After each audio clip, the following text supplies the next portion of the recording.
আপোনালোকে আমাক এগুণ দিছে আৰু আমাৰ পৰা আপোনালোকে 3 গুণ 4 গুণ লৈ লৈছে। নমস্কাৰ, মই হলে আকৌ নতুন এটা ভিডিঅ' লৈ আপোনালোকৰ মাজত। আপোনালোক বুলি কাক কৈছোঁ জানেনে? মন্ত্ৰী MLA খিনিক কৈছোঁ। কাৰণ আপোনালোকে আমাক ইমানেই মূল্য বৃদ্ধি বঢ়াই দিছে যে বস্তু জুই নিচিনা দাম হৈ গৈছে। আৰু এটা তাতোতকৈ ডাঙৰ কথা যে আপোনালোকে গেছ কাৰণে ইমানেই ক্ৰিটিকেল কৰি দিছে, ইমানেই মানে যাবলগীয়া আছে। এটা গেছৰ কাৰণে মই 3 দিন 4 দিন দৌৰিবলগীয়া আছে। আজি লাইন পাতিবলগীয়া আছে, আজি গেছ আনিব যাবলগীয়া আছে, ইটো সিটো ইমান। আৰু এটা গেছৰ দামটো মূল্য আপোনালোকে সকলোৱে জানে কিমান হৈছে।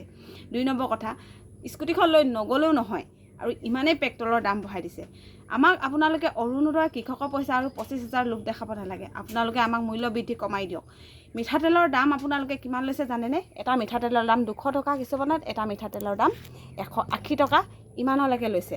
ইমানখিনি কোৱাতকৈ আমাক এটা মিঠাতেলৰ দাম 80 টকা 50 টকা কৰি দিয়ক। তেনেহ'লে আমাৰ মূল্য বৃদ্ধি কমাই দিয়ক। আমাক আপোনালোকে অৰুণোদয় দিব নালাগে, কৃষককো দিব নালাগে, আৰু আমাক 25,000 টকা লোভো দেখাই থাকিব নালাগে। আমি ইমান লোভনীয় নহয় যে আমি সেইখিনি পাম বুলি। আলু দাইল দিম, চেনি দিম, কিবা কিবি মিঠাতেল দিম বুলি সেইখিনি লোভ ল'বলৈ 3 মাহ 4 মাহ দিলে, দিয়াৰ পাছত এতিয়া বন্ধ কৰি দিলে। ঠিক আছে, আমাক সেইখিনি দিব নালাগে। সেইখিনি মূল্যত আপোনালোকে আমাক একেবাৰে মূল্য বৃদ্ধি কম কৰি দিয়ক। 1 কেজি দাইলৰ দাম আমাক 30 টকা 40 টকা কৰি দিয়ক। তেনেহ'লে আমি তেতিয়া কিনি খাব পাৰিম। গম পাইছেনে? ইমানেই দাম বঢ়াইছে। দাইল 1 কেজি দামত 100 টকা। 100 টকাত আপোনালোকে 100 টকা কোৱাতকৈ আপোনালোকে তাতকৈ কম কৰি দিয়ক। খুব বেছি 50 টকা কৰি দিয়কচোন 1 কেজি দাইলত। তেতিয়া আমাক অৰুণোদয় আপোনালোকে দিব নালাগে। আৰু আপোনালোকে অৰুণোদয় দিম বুলি আজি কিমান দিনৰ আগৰ পৰা পেট্ৰলৰ দাম বঢ়াই দিছে, পেট্ৰলৰ দাম বঢ়াই দিছে, গেছৰ দাম বঢ়াই দিছে। কেলৈ বঢ়াই দিছে? সেই 10,000 পইচা দিলে, দিয়াৰ বিনিময়ত আমাক ইমানেই ধাৰাসাৰকৈ পইচা লৈ লৈছে যে বস্তুৰ মূল্য বৃদ্ধি একদম হৰহৰাইকৈ দাম বঢ়াই দিছে। কিয় বঢ়াইছে? কিয় মানে আমি ভাবিব নোৱাৰাকৈ এনেকুৱাকৈ আপোনালোকে আমাৰ পৰা পইচা লৈছে। মন্ত্ৰী MLAবোৰ কৈছোঁ যাতে আপোনালোকক আমি আপোনালোকক যেনেকৈ মৰম কৰি ওপৰলৈ তুলি দিলোঁ, কিন্তু আমি আপোনালোকক খং কৰি তললৈও নমাই দিব পাৰিম। সেইকাৰণে কৈছোঁ আপোনালোকে আমাক অকণমান মানে মূল্য বৃদ্ধিটো কম কৰি দিয়ক। আৰু গেছৰ ক্ষেত্ৰততো একদম কৈছোঁ নহয়, খং উঠি যোৱা এটা পৰিৱেশ। আপোনালোকে জানেই গেছৰ যোনে লাইন পাতি আছে সেইসকলেতো গম পাইছে কিমান কষ্ট।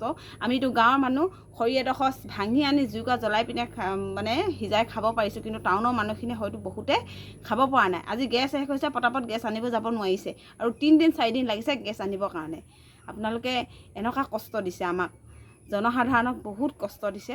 আপোনালোকে 10,000 দিয়াৰ বিনিময়ত আমাৰ পৰা বহুত 10 লাখ টকা লৈছে। তাৰপিছত অৰুণোদয় দিম বুলি আজি কাহানি দিনৰ পৰা দিম কৰি থকাৰ পিছতো আকৌ এতিয়া আমি ইমানেই মূল্য বৃদ্ধি বঢ়াই দিছে। পেট্ৰলৰ দাম, তেলৰ দাম, প্ৰত্যেকটো বস্তু বঢ়াই দিছে।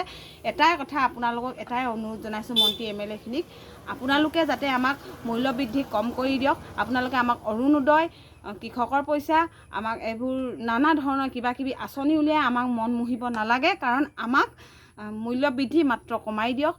আমাৰ মানে ভাবিব নোৱাৰা এটা স্কুটিখন লৈ ওলাই যাওঁ, পইচা 100 টকা 110 টকা আমি হাতত লৈ যাব লাগে, কাৰণ স্কুটিখন তেল ভৰাব লাগে। আমি যদি আমাক পেট্ৰলৰ দাম 50-60 টকা কৰি দিয়ক, তেতিয়া আপোনালোকক আমাক ক'বলগীয়া একো নাই, আৰু আমি ধুনীয়াকৈ চলি গৈ থাকিম।